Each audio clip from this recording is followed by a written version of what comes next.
నమస్తే అండి. నా పేరు సంజయ్ శ్రీపతి. ప్రస్తుతం మనం అమృతస్య పుత్రాహ స్వామి వివేకానంద భావజ్వాల అనే గ్రంథం నుండి వేదాంత భావాలు అనే చాప్టర్లో ఉన్నాం. అందులో ఈరోజు చాప్టర్ వచ్చి బంధ విముక్తే జీవిత పరమార్థం. దీని గురించి ఇప్పుడు తెలుసుకుందాం. అవి ప్రాథమికమైనవేనా, పరిణతి చెందినవైనా ప్రకృతిని దాటటానికి మనిషి చేసే ప్రయత్నాలే అన్ని మతాలును. ఇతిహాసాల ద్వారా లేదా చిహ్నాల ద్వారా, దేవీ దేవతల, రాక్షసుల కథల ద్వారా, మహాత్ముల మహర్షుల గాథల ద్వారా, మహాపురుషుల ద్వారా, ప్రవక్తల ద్వారా, ధర్మ సూక్ష్మాల ద్వారా, వేటి ద్వారా తెలియజేసిన అవి బోధించిన అంశాలలో ప్రకృతిపై విజయం సాధించడమే ప్రధాన అంశం. పరిమితులను అధిగమించడానికే అందరూ ప్రయత్నిస్తున్నారు. అందరూ స్వేచ్ఛ కోసం పోరాడుతున్నారు. తెలిసి కానీ తెలియక కానీ మనిషి తాను బంధాలలో ఉన్నానని భావిస్తూ ఉంటాడు.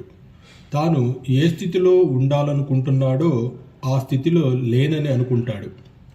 తన చుట్టుపక్కల పరికించి చూడడం మొదలుపెట్టిన క్షణంలోనే ఈ విషయాన్ని గ్రహిస్తాడు లేదా నేర్చుకుంటాడు.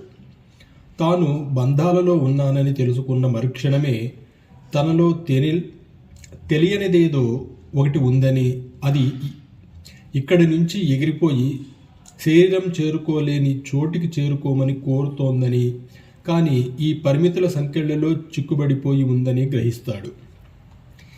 దేవతలను పూజించే మనిషి తనకంటే వారు ఎక్కువ స్వేచ్ఛతో ఉన్నట్టు చూస్తాడు. తలుపులు మూసి ఉన్న దేవతలు వాటి గుండా వెళ్ళగలరని, గోడలు వాళ్లకు అడ్డంకులు కానే కావని భావిస్తాడు. స్వేచ్ఛ గురించిన ఈ భావన క్రమేపీ ప్రకృతిని, మాయను అంటే మనస్సును అధిగమించిన సగుణ సాకార పరబ్రహ్మంగా రూపుదిద్దుకుంటుంది. ఈ భగవంతుడు ప్రకృతి యొక్క అన్ని పరిమితులకు అతీతుడు, అంటే మాయకు అతీతుడు. పురాతన కాలంలో భారతదేశంలోని అడవులలో తపస్సు చేసుకునే ఋషులు ఈ విషయాన్ని గురించి చర్చించుకునేవారని, వారిలోకెల్లా అత్యంత వృద్ధులు, సాధు పొంగవులు కూడా ఒక పరిష్కారానికి రాలేని పరిస్థితులలో ఒక యువకుడు వారి మధ్యలో లేచి నిలబడి ఈ విధంగా ప్రకటించాడని నా కళ్ళ ముందు సాక్షాత్కరిస్తోంది. ఓ అమృతపుత్రులారా, వినండి. ఉన్నత లోకాలలో నివసించే వారందరూ కూడా నా మాట ఆలకించండి. నేను మార్గాన్ని కనుగొన్నాను. ఈ మాయకు లేదా చీకటికి ఆవల ఉన్న అతన్ని తెలుసుకోవడం ద్వారా మనం మరణాన్ని జయించవచ్చు. ఈ మాయ అన్ని చోట్ల ఉంది. ఇది ఘోరమైనదే, కానీ మనం దీనిలో నుంచే పనిచేసుకుంటూ పోవాలి. గంగా నది ఒడ్డున నిలబడి ఈ నీళ్ళన్నీ సముద్రంలోకి ప్రవహించాక నేను నదిని దాటుతాను అనేవాడు నదిని ఎప్పటికీ దాటలేనట్లే. ప్రపంచం అంతా మంచిగా మారిపోయాక నేను పని చేయడం మొదలు పెడతాను, అప్పుడే అమితానందాన్ని అనుభవిస్తాను అనేవాడు కూడా ఎప్పటికీ విజయం సాధించలేడు. మనం నడిచే దిశ మాయ కదిలే దిశలో కాక దానికి వ్యతిరేక దిశలో ఉండాలి. ఇది మనం నేర్చుకోవలసిన మరొక సత్యం. ప్రకృతికి సహాయకారులుగా మనం పుట్టలేదు. ప్రకృతితో మనం పోరాడవలసిన వాళ్ళం. ప్రకృతికి మనం యజమానులం, దాస్యులం కాదు.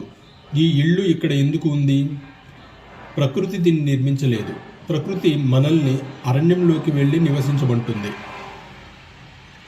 కానీ మనిషి నేను ఇల్లు కడతాను, అందుకోసం ప్రకృతితో పోరాడుతాను అని అంటాడు.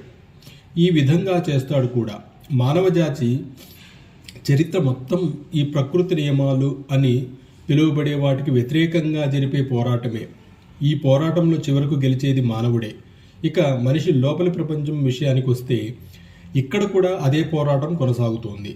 మనిషిలోని జంతు ప్రవృత్తికి, ఆధ్యాత్మిక ప్రవృత్తికి మధ్య పోరాటం సాగుతోంది. చీకటికి వెలుగుకి మధ్య, అంటే అజ్ఞానానికి జ్ఞానానికి మధ్య పోరాటం సాగుతోంది. దీనిలో కూడా మనిషే విజయం సాధిస్తాడు. ప్రకృతిని ఛేదించి మార్గాన్ని సుగమం చేసుకుని స్వేచ్ఛను సంపాదిస్తాడు.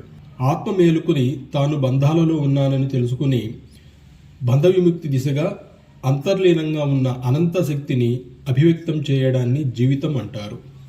ఈ ప్రయత్నంలో సాధించే విజయాన్ని పరిణామం అంటారు. మన శరీరాలనే పరిమిత ఉపాధుల నుండి బయటపడడాన్ని మోక్షం, నిర్వాణం, ముక్తి అంటారు. ఈ విశ్వంలోని ప్రతిదీ స్వేచ్ఛ కోసం పోరాడుతోంది. నేను ఎంతవరకు ప్రకృతి, నామం, రూపం, కాలం, దేశం, కారణం మొదలైన వాటి చేత బంధింపబడి ఉంటానో అంతవరకు నిజంగా నేను ఏమిటో నాకు తెలియదు. కానీ ఇంతటి బంధాలలో కూడా నాలోని నిజమైన ఆత్మ పూర్తిగా పోదు. ఈ బంధాలను త్రెంచివేసేందుకు నేను ప్రయాసపడతాను. ఒక్కటొక్కటిగా అవన్నీ తొలగిపోయి నాలోనే ఉన్న మహత్యాన్ని నేను తెలుసుకుంటాను. అప్పుడే సంపూర్ణమైన ముక్తి కలుగుతుంది. అప్పుడు నా గురించి, అంటే నాలోని ఆత్మ గురించి నాకు అత్యంత స్పష్టమైన, అత్యంత పరిపూర్ణమైన చైతన్యం కలుగుతుంది. నేను అనంతాత్మనని, ప్రకృతికి నేను యజమానినని, బానిసను కానని తెలుసుకుంటాను. అన్ని వైవిధ్యాలకు, కలయికలకు, సమాగమాలకు అతీతంగా, దేశ కాల కారణాలకు అతీతంగా నేను నేనై ఉన్నాను. సోహం అని చెప్తూ స్వామి వివేకానంద ఈ చాప్టర్ని పూర్తి చేశారు. మనం మరొక చాప్టర్లో ప్రకృతి మీద విజయం అనే అంశాన్ని గురించి తెలుసుకుందాం. అప్పటి వరకు సెలవు. నమస్కారం.